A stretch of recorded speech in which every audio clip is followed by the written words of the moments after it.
আসসালামু আলাইকুম, কাঞ্চন kitchen verse নগো ব্যাকেরে স্বাগতম। তো আজকে লইছে লাউ চিংড়ির তরকারি। তো আমরা নোয়া খাইলারা আসলে বেশি কদু কই, তো কদুর তরকারি লই চলি আইছি। তো কদু গেরা হইলা সিলি লইছি, সিলি সুন্দর করে কাটি লম।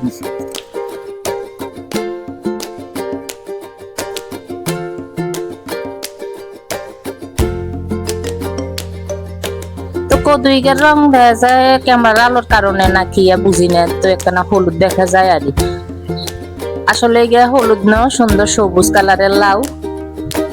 তা কাটে কুটে সুন্দর করে লই চলে চলে চলেন।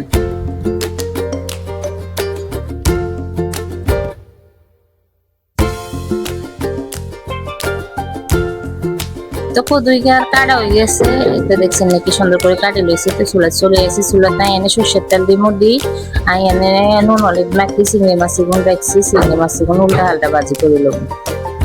তো উল্টা হালটা বাজি করি এবারে হাতি বয়ে দিমু। মাছি গুণ বাজি হইলে তো একটু হাতি বয়ে দিচ্ছি। ওই যে মাছ বাজি করছি না, মাছের তেল দিয়ে দিছি এনে নিয়ে এনে পেঁয়াজের কাঁচা মরিচ দিছি, দিয়ে কিন্তু এখানে লাড়ি বাজি বাজি করি। তো এনে লবণ দিয়ে দিমু 1.5 চামচের মতন দিমু। এনে রসুন বাটা, তো রসুন বাটা দিয়ে এনে চিংড়ি মাছ গুণ দিয়ে দিমু। চিংড়ি মাছ গুণ দিয়ে সামান্য একটু জল দিমু।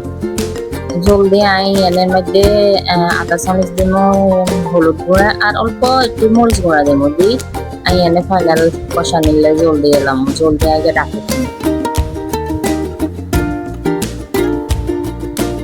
তো একটা মাছ এখানে কষানি হয়ে গেছে আর এনে কদুই গেন্দি দিচ্ছি। কদুই গেন্দি ডাকি দিমু।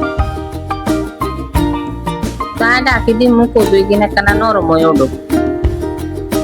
তাই ডাকনা উড়াইছি, উড়াই একখানা লাড়ি চাড়ি আবার একখানা সুন্দর করে আবার ডাকি কম। তো কদুর তো নার মেলা জল বাড়ি গেছে, তাই আবার ডাকি রান্না করুম। তো এই কদুই গিন দেখছি নাকি কেন মুজি হয়ে গেছি, কিনে জল দেন লাগে না। তাই আবার একখানা ডাকি রান্না করছি। তো হয়ে গেছে, এবার চুলা বন্ধ করে দিব। চুলা বন্ধ করে দিয়ে এটা মেরে ধনিয়া আর রসুন দিয়ে তেলে বাগার দিয়ে দিব। লাউ চিংড়ির তরকারি হয়ে গেছে। তাই যে ভিডিওটা যদি ব্যাকের কাছে ভালো লাগে লাইক করিয়েন, কমেন্ট করিয়েন আর ফলো দিয়ে পাশে থাকবেন। সবাইকে ধন্যবাদ। আল্লাহ হাফেজ।